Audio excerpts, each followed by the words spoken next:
Hi everyone, my name is Pavan and I am lecturer of Satyam College of Polytechnic Nakoda. So in this lecture we will discuss about well sinking process and problems while sinking the wells. So first of all we have well sinking process.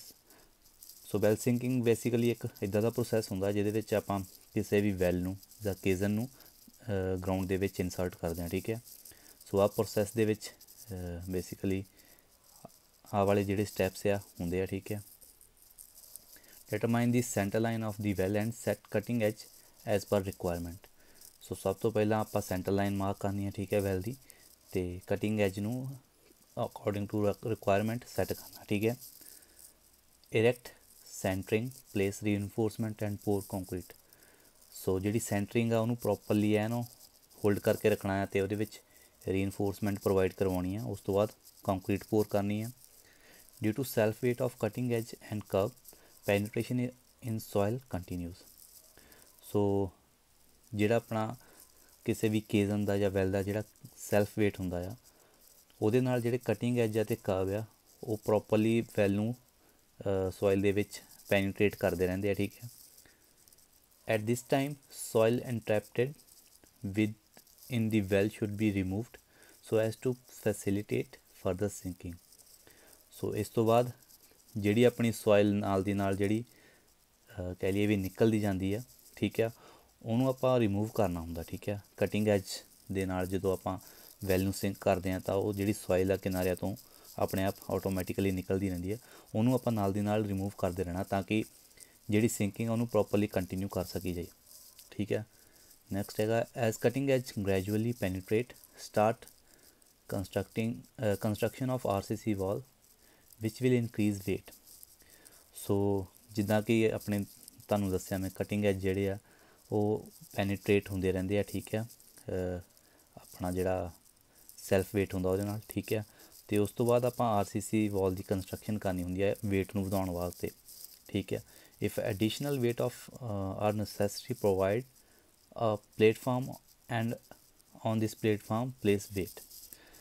ਅਗਰ ਇਸ ਤੋਂ ਵੀ ਜ਼ਿਆਦਾ ਆਪਾਂ ਨੂੰ wait ਦੀ ਜ਼ਰੂਰਤ ਹੈਗੀ ਆ ਤਾਂ ਆਪਾਂ ਉੱਥੇ ਇੱਕ ਪਲੇਟਫਾਰਮ ਬਣਾਵਾਂਗੇ ਅਤੇ ਉਸ ਪਲੇਟਫਾਰਮ ਉੱਪਰ ਆਪਾਂ ਵੇਟ ਨੂੰ ਪਲੇਸ ਕਰ ਦੇਵਾਂਗੇ। ਠੀਕ ਹੈ, continue excavation beyond a depth of ground water table. If further excavation is still required take help of crane and chisel. So ਆਪਾਂ ਐਕਸਕੇਵੇਸ਼ਨ ਜਾਰੀ ਰੱਖਾਂਗੇ ਜਦੋਂ ਤੱਕ ਆਪਣੇ ਕੋਲ ਗਰਾਊਂਡ ਵਾਟਰ ਟੇਬਲ ਨਹੀਂ ਆਉਂਦਾ। ਠੀਕ ਹੈ, ਜੇ ਇਸ ਤੋਂ ਵੀ ਜ਼ਿਆਦਾ ਆਪਾਂ ਐਕਸਕੇਵੇਸ਼ਨ ਕਰਨੀ ਆ ਤਾਂ ਆਪਾਂ ਕ੍ਰੇਨ ਦੀ ਹੈਲਪ ਲੈ ਸਕਦੇ ਹਾਂ। ਠੀਕ ਹੈ, ਚੀਜ਼ਲਸ ਦੀ ਹੈਲਪ ਲੈ ਸਕਦੇ ਹਾਂ। ਠੀਕ ਹੈ, ਸੋ ਇਹ ਹੈਗਾ ਆਪਣਾ ਵੈਲ ਸਿੰਕਿੰਗ ਪ੍ਰੋਸੈਸ। ਨੈਕਸਟ ਆਪਣੇ ਕੋਲ ਹੈਗਾ problems while sinking the wells. So ਆਪਣੇ ਕੋਲ ਬੇਸਿਕਲੀ 3 ਪ੍ਰੋਬਲਮਸ ਆਉਂਦੀਆਂ: sand blowing, tilting of well and shifting of well. So first of all ਆਪਾਂ ਸੈਂਡ ਬਲੋਇੰਗ ਦੇਖਾਂਗੇ। This trouble of sand blowing usually take place during the process of dewatering of the well in a sandy soil. So ਜਿਹੜੀ sand blowing problem ਹੈ basically ਜਿਹੜੀ ਆਪਣੀ ਉਦੋਂ ਆਉਂਦੀ ਹੈ ਜਦੋਂ ਡੀ ਵਾਟਰਿੰਗ ਹੁੰਦੀ ਆ ਸੈਂਡੀ ਸੋਇਲ ਦੇ ਵਿੱਚ। ਠੀਕ ਹੈ, in the structure of layer of soil is broken up resulting in development of cracks.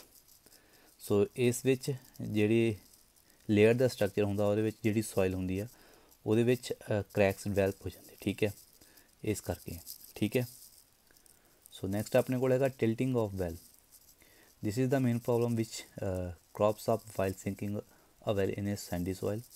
ਸੋ ਇਹ ਇੱਕ ਕਹਿ ਲਈਏ ਵੀ ਮੇਨ ਪ੍ਰੋਬਲਮ ਹੈ ਜਦੋਂ ਵੀ ਆਪਾਂ ਸੈਂਡੀ ਸੋਇਲ ਦੇ ਵਿੱਚ ਇੱਕ ਵੈਲ ਸਿੰਕ ਕਰਦੇ ਹਾਂ। In spite of applying uniform pressure of for sinking the well there may be a possibility of non uniform sinking. So ਕਹਿੰਦੇ ਵੀ ਆਪਾਂ ਜਦੋਂ ਵੀ ਉੱਤੇ ਫੋਰਸ ਅਪਲਾਈ ਕਰਦੇ ਹਾਂ, ਠੀਕ ਹੈ, ਤਾਂ ਜਿਹੜੀ ਵੈਲ ਦੀ ਸਿੰਕਿੰਗ ਆ ਉਹ ਹੋ ਸਕਦਾ ਵੀ ਪ੍ਰੋਪਰਲੀ ਨਾ ਹੋ ਰਹੀ ਹੋਵੇ। ਠੀਕ ਹੈ, such a difficulty commonly found in like ਟਿਲਟਿੰਗ।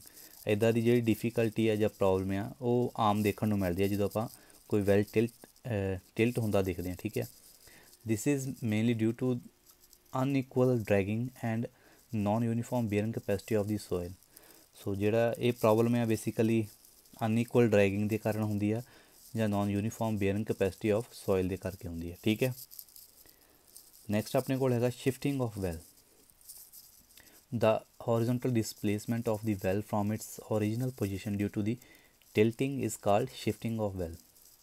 ਸੋ ਜਦੋਂ ਵੀ ਕਿਸੇ ਵੀ ਵੈਲ ਸਿੰਕਿੰਗ ਪ੍ਰੋਸੈਸ ਦੇ ਵਿੱਚ ਜਦੋਂ ਹੌਰੀਜ਼ੋਂਟਲ ਡਿਸਪਲੇਸਮੈਂਟ ਆਉਂਦੀ ਆ ਉਸ ਵੈਲ ਦੀ ਉਹਦੀ ਓਰੀਜਨਲ ਪੋਜੀਸ਼ਨ ਤੋਂ ਡਿਊ ਟੂ ਟਿਲਟਿੰਗ, ਤਾਂ ਉਹਨੂੰ ਆਪਾਂ ਸ਼ਿਫਟਿੰਗ ਆਫ ਵੈਲ ਕਹਿੰਦੇ ਹਾਂ। ਠੀਕ ਹੈ, ਮਤਲਬ ਜਿਹੜਾ ਵੈਲ ਹੈ ਉਹ ਆਪਣੀ ਐਕਚੁਅਲ ਲੋਕੇਸ਼ਨ ਤੋਂ ਜਾਂ ਪੋਜੀਸ਼ਨ ਤੋਂ ਦੂਸਰੀ ਪੋਜੀਸ਼ਨ 'ਤੇ ਸ਼ਿਫਟ ਹੋ ਜਾਂਦਾ। ਠੀਕ ਹੈ, shifting of well causes change in span.